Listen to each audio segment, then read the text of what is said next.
I'm Tom for Pack Hacker, and in this video we're taking a detailed look at the DB Scholar backpack that I've been testing over the course of the last 2 weeks. Overall, I enjoyed using it, but also had a couple of issues with it too. So let's dive in and check out every single detail. Coming up.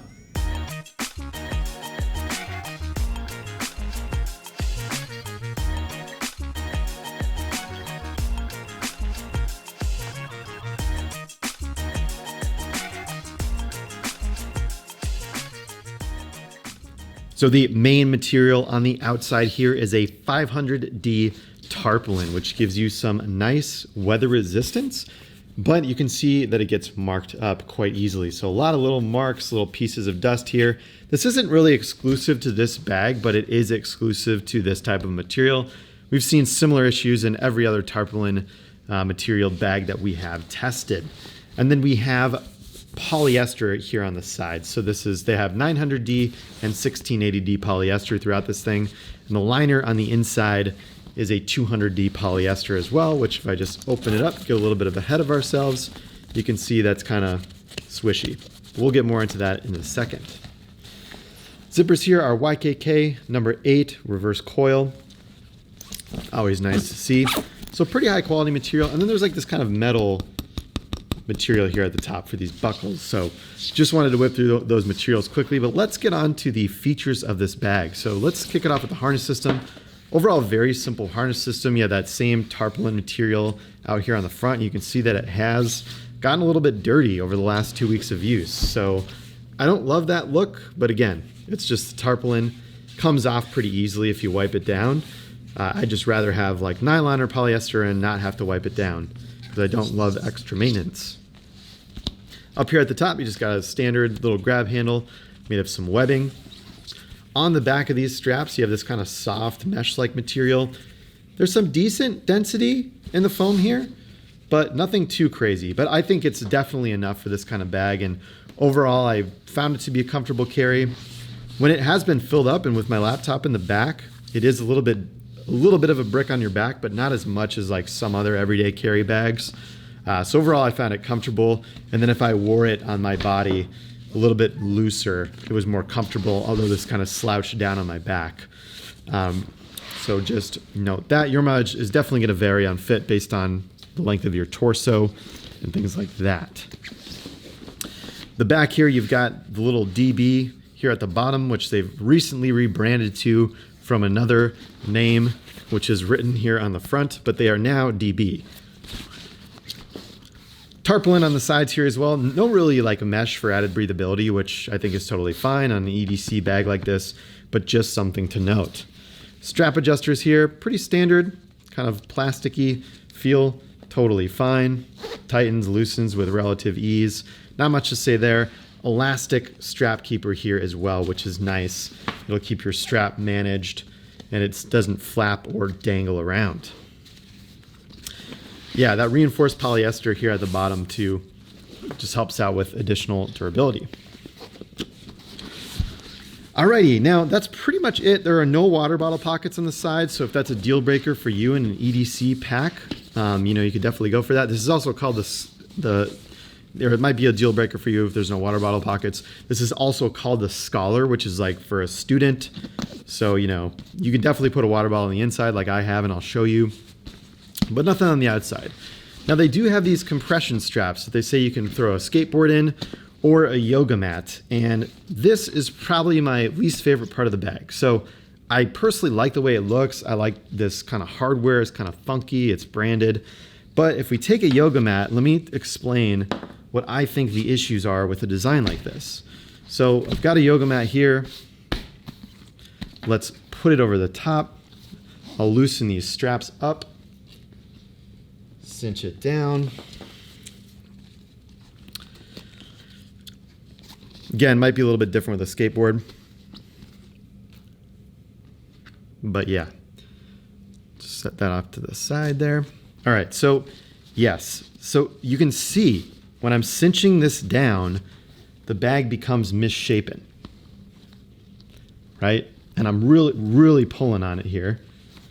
So it's a little misshapen now on the sides. It sort of crunches this back part in. You can especially see it on this side. And it does need to be tight with a yoga mat because, right, you're walking around in it, and this is in there. It's solidly in there. But you kind of get this misshapen bag, and if it's a little emptier too, the top part here of the zipper can kind of start to curve around. But it's pulling in an odd way and messing with the bag size. Normally compression straps are on these sides and you have more flexible fabric, and as the bag crunches it down, it gets slimmer in profile. So it looks cleaner, like a cleaner carry. But up here on the top, you're just kind of taking this, what I think is a beautiful kind of little rounded box. I think this bag looks good without anything on the back here. And you're kind of like pulling that in weird directions and wrinkling it up. And if you want to avoid that and you want to have it a little bit looser, it's just not tight enough to hold this thing in with use. So it can start to, you know, slip and slide out of there. So I don't love that. You know, with bags designed like this, it kind of just tends to happen where it's hard to put anything in here without creating like a misshapen style. And this bag is pretty full too, but if you do it when it's on the empty side, there's really nothing in there to hold that structure, so it really starts to curve over. Again, bags that have these kind of compression or accessory straps on the side can work a little bit better, or bags that are shaped a little bit differently on the front to help accommodate those items a little bit better. So yeah, least favorite part of the bag, again, I really like the way this looks now, and you got the elastic keepers so those straps don't flail around. But functionally and the way it affects the aesthetic, I just don't love that. I think the yoga mat might be better if it was here on the side. You had an accessory strap or two on the side. And, you know, we've seen that on some other bags, like the Air Travel Pack 2 comes to mind. It's got those compression straps on the side that can pull in. You know, GoRuck GR3 has that as well. Tortuga Set Out does too. A couple other bags in EDC and travel bags. So just note that. Now let's take a look, and I'm just gonna try to speed it up here. Little top drop pocket up here on the top where I've got my glasses case. Kind of hard to get out, right? So it's a little bit of a tight squeeze once you get in there, but I've got my glasses case there on the top. And this is just polyester lining up here on the top. Pop that down, back in there. There you go. In the front pocket here, it's pretty decently sized. I've just got some gloves in here and a buff as well.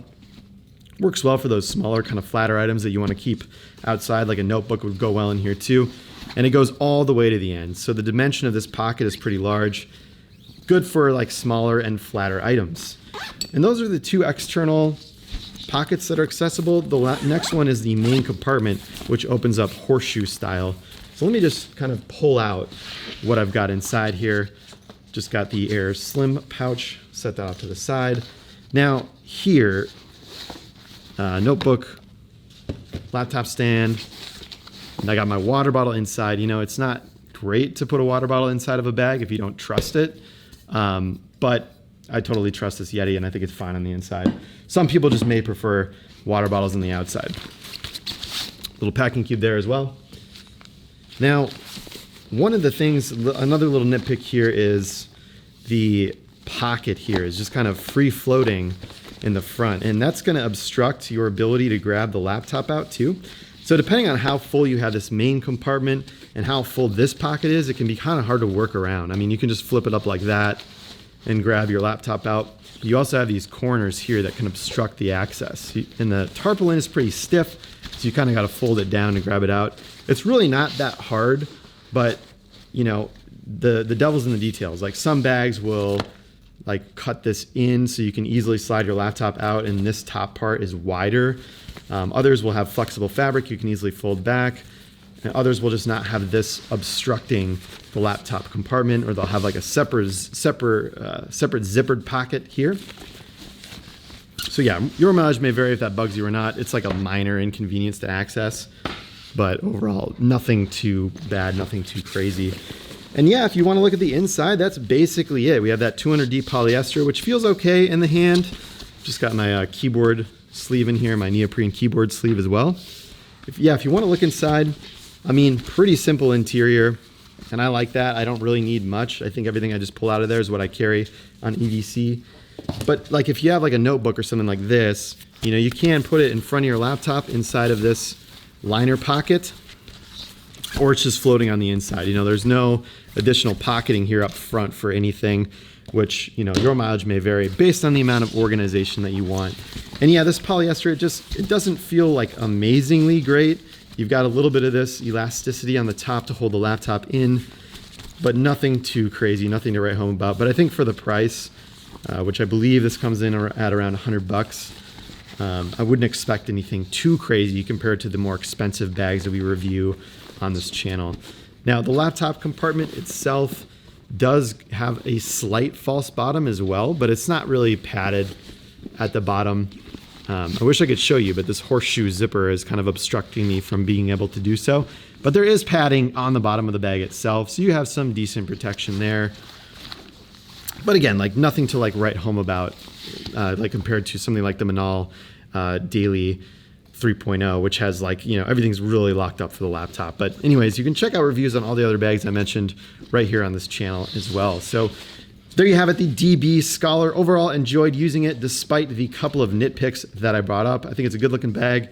A lot of different color options available as well if that's your thing. So check out more information over at packhacker.com. Link down in the description below, including the best buying options that help support our channel at no additional cost to you.